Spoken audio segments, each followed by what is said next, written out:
wear them, and we're young, we're free. Summer's begun, so come around with me. Yeah, we're young, and we're free. It's time to lay us down and go swimming in the sea. 20-something just don't feel right. How the hell can we sleep at night? It's time to kiss our childhood goodbye. We're 20-something, so enjoy the ride.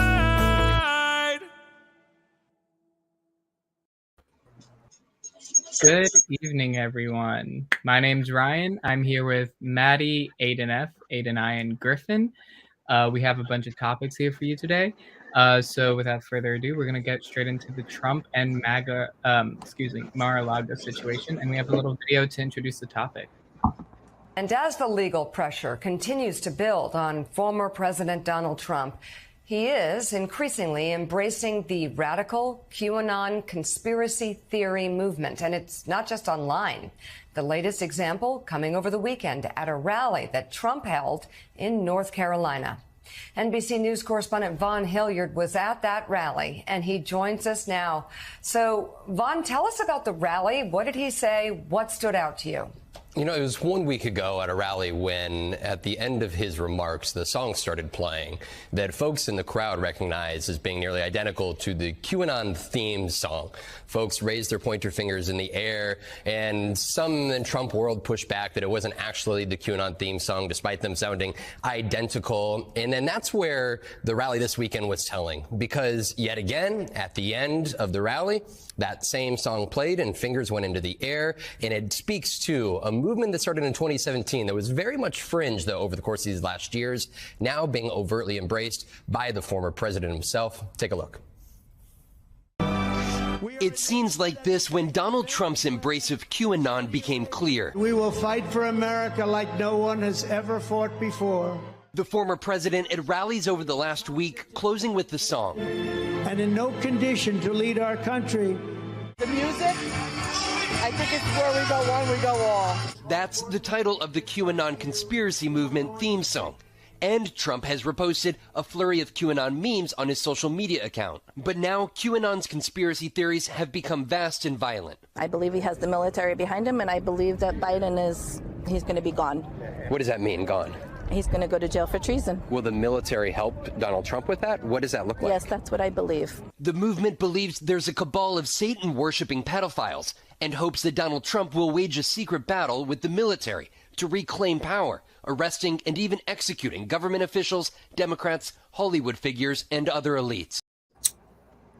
So, as you saw in the video, there's a lot of controversy going around with Donald Trump. Going a bit more in depth with the Mar-a-Lago situation, Trump has improperly taken boxes of presidential records and classified information from to Mar-a-Lago. The FBI executed a search warrant to the resort related to this investigation, where 11,000 documents are being searched for, and 15 boxes have been recovered, but there's still a bunch of documents still up in the air. Now, people's lives are endangered, as if your name is on this sheet, who knows what could happen. So what do you guys think about the situation as a whole and the conspiracy theory that we saw in the video?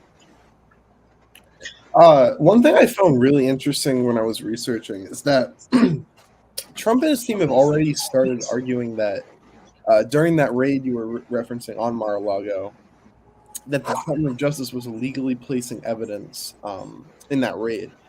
It's gone as far to the point where the Department of Justice is basically saying you guys need to, back that up with some evidence, those kind of claims. And it could even open up to Trump seeing some more charges or some sort of more punishment where in terms of, he's just straight up lying, saying the Department of Justice is doing these horrible things to him. So I think that's going to be really interesting to see. I don't think a lot of people are reporting on it right now, but I think it's going to end up playing a much bigger role down the line.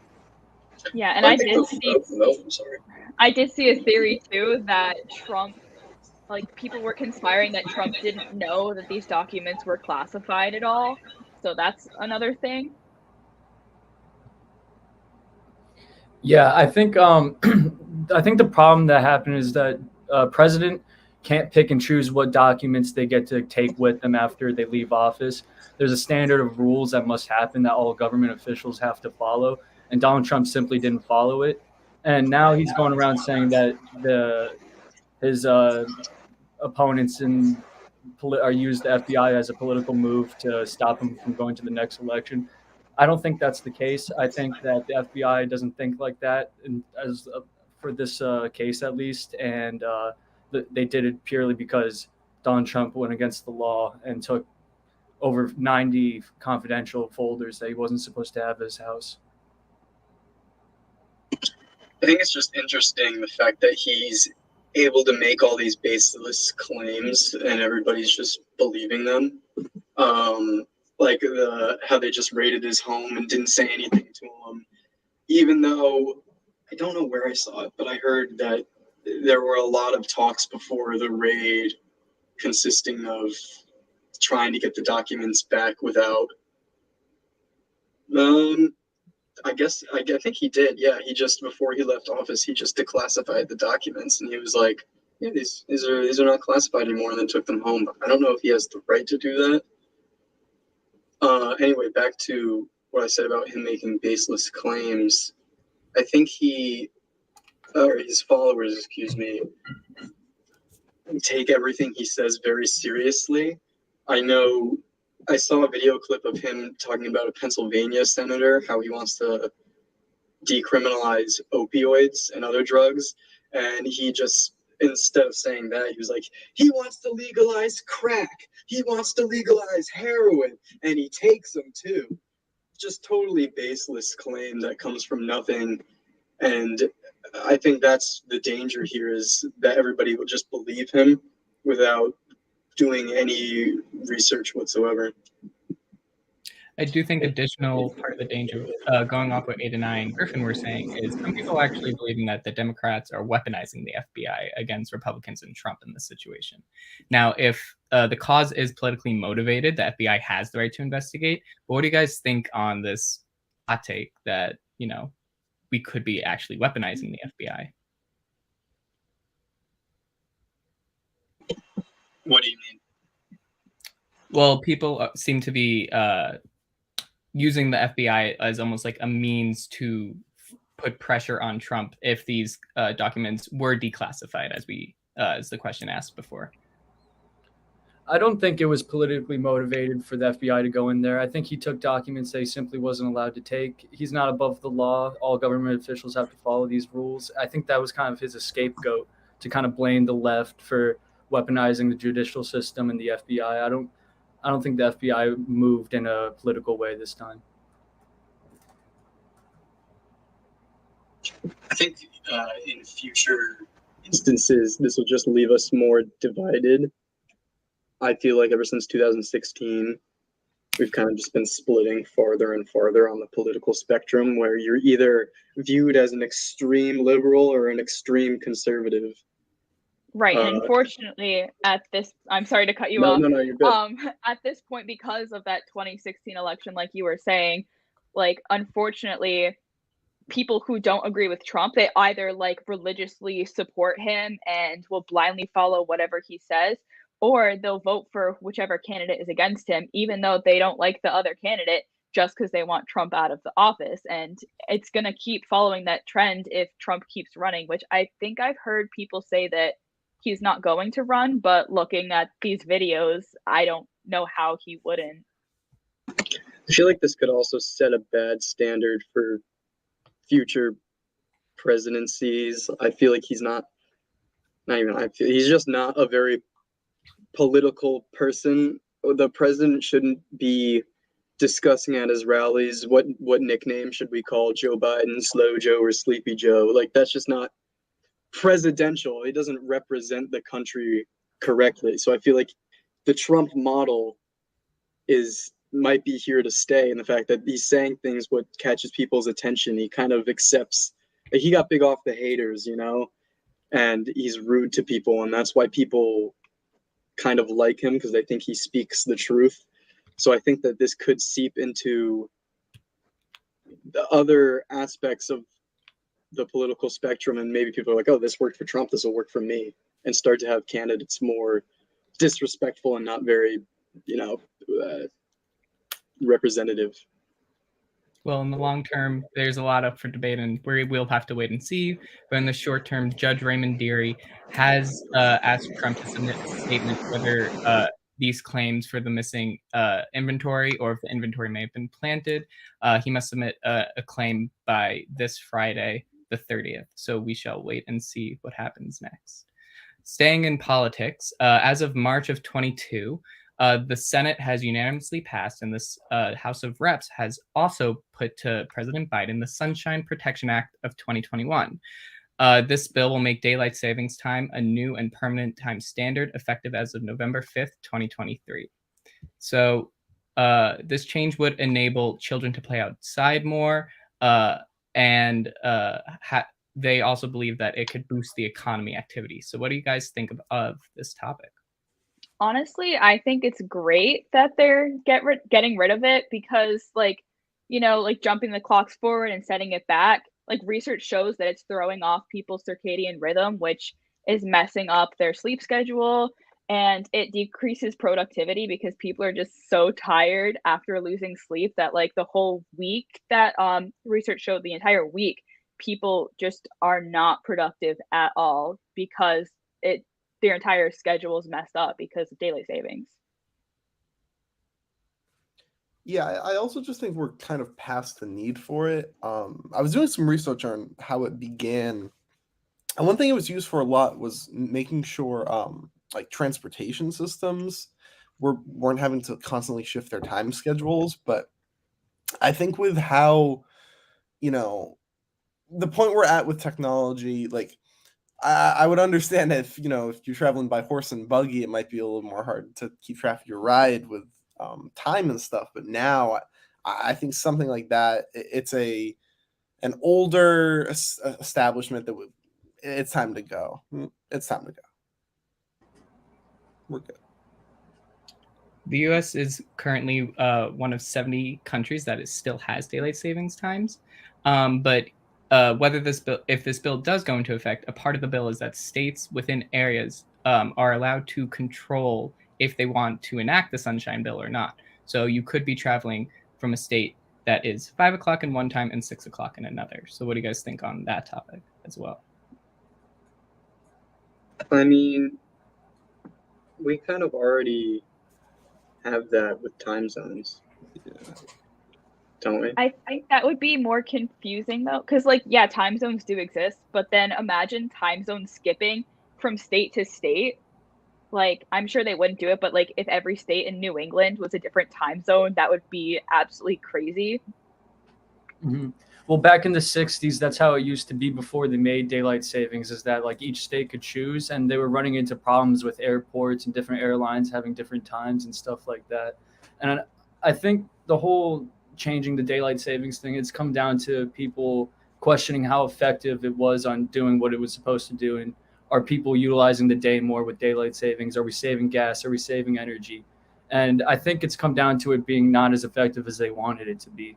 And for this subject, I've kind of looked into why we made daylight savings in the first place. And I have a quick fun fact, which I found was interesting, that the practice was first suggested by Benjamin Franklin in 1784. And then it really became a big thing in the 60s when English builder William Willett wrote a pamphlet in 1907 called The Waste of Daylight. And he basically was one of the guys who was saying that we need to save more of our day and utilize the decent time during the summer.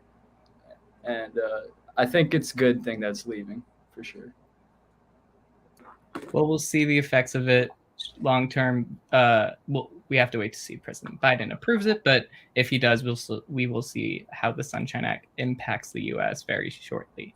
Tangenting away from politics and moving into entertainment, for the first time ever, as of July of 2022, streaming services such as Netflix, Hulu, YouTube, and all the rest have surpassed cable television in consumption. So in the global video industry, as of 2020, the streaming industry was $50 billion. 2021 was $60 billion, and it's an estimated $330 billion industry as of 2022. So what do you guys think of this dramatic increase, and what do you think it means for cable as a whole? Well, ever since COVID happened, streaming services have definitely taken off up the wazoo. Specifically in the case of Netflix, I don't really know what it means. I know that Netflix definitely suffers from the problem of releasing their stuff all at once, and that's why I think we see a lot of streaming services don't do that now, because you could just get a Netflix subscription and binge watch everything for 3 days and then cancel it and not even have to pay anything. While other streaming services like Disney Plus and Hulu and HBO, I don't know if HBO, but a lot of times they release things weekly now. I think that's probably because an incentive to keep your subscription. So in terms of the impact to cable, though, how do you think that streaming services are competing with them? I feel like it's not even a competition anymore.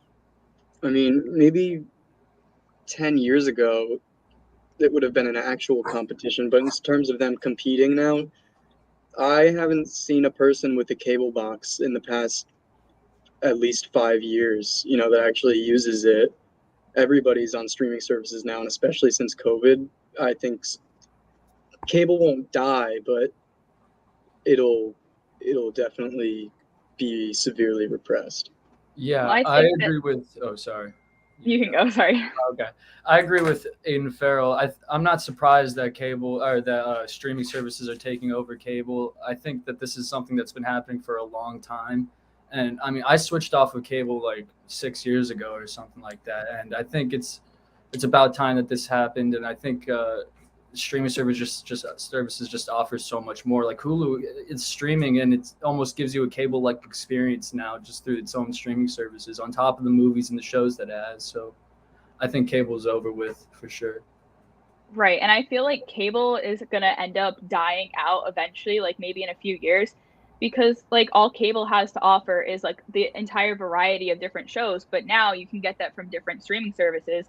And a lot of people are saying that the individual streaming services, like ignoring the fact that all their prices are changing right now, it's cheaper than cable anyways. Like even though you're paying for 5 different streaming services just to watch like 3 shows or whatever, and all of them are combining, like I think HBO Max is combining with like or merging with Discovery Plus now, and that's like a whole thing.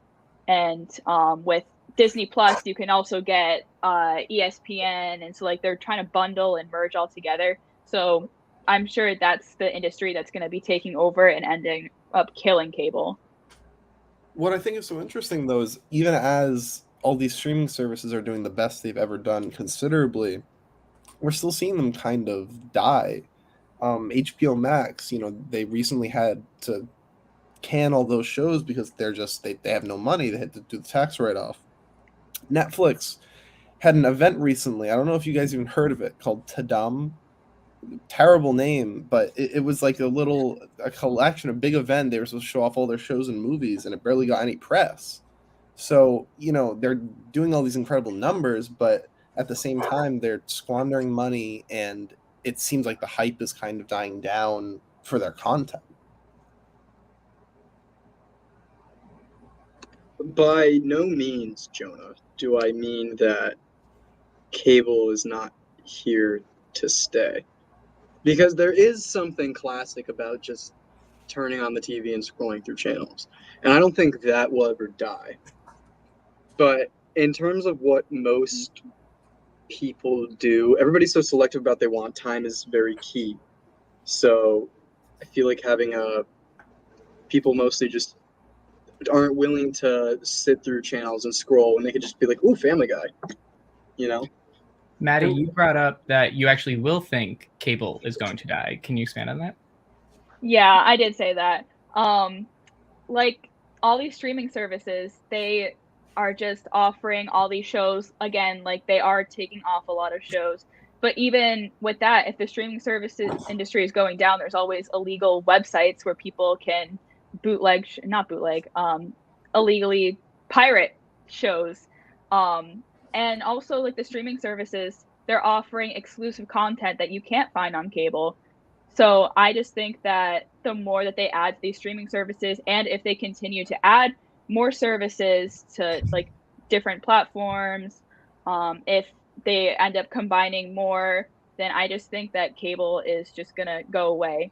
Because like I think there's on Hulu, like I think someone mentioned, there is kind of that cable equivalent where like you can just kind of scroll through live shows. So I think that's kind of taking over what cable is for a cheaper price.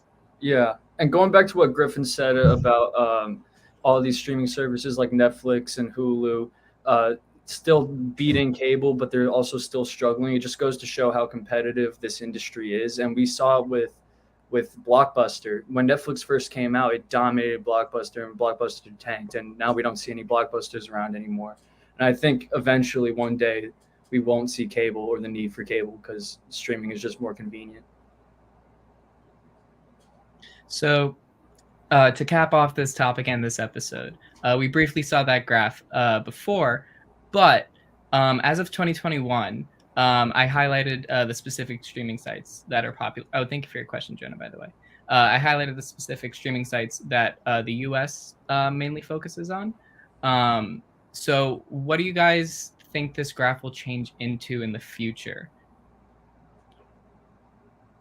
Seeing as Netflix is number 1, Prime Video is number 2, with Netflix at 204 million, do we think we're going to see a drop or any competition between services or just an overall increase in all services?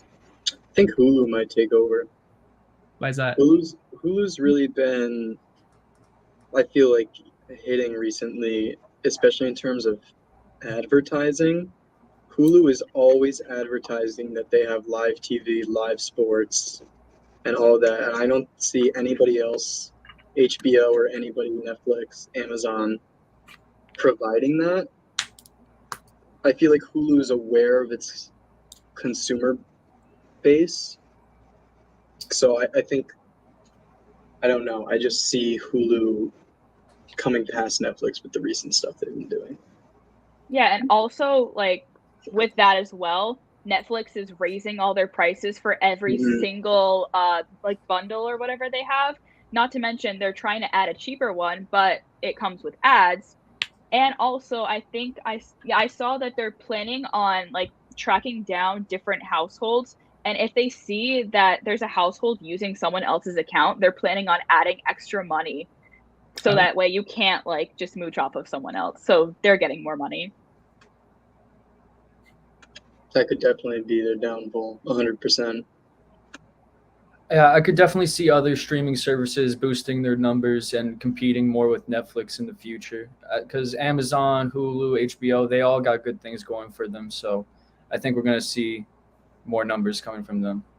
Yeah, especially with Amazon being attached to Amazon Prime. I think that's one that I don't think you'll ever see really dip. Yeah, it's only going to go up only because, you know, since it comes with the Amazon Prime, like so many people have that anyway. I bet some people have that don't even realize they get video with it just because they have it anyway. Like, yeah, not to mention like Amazon Prime and Hulu, they have those student deals. So like if you're in college, you can get it for like $2 a month each. Whereas Netflix doesn't. Well, it's interesting to see where the streaming competition sites will go. It's also interesting to see how Netflix killed Blockbuster and how maybe these streaming sites will kill Netflix. So that's all the time we have for this episode. Thank you all for participating, and we look forward to seeing you all in episode 3 next week.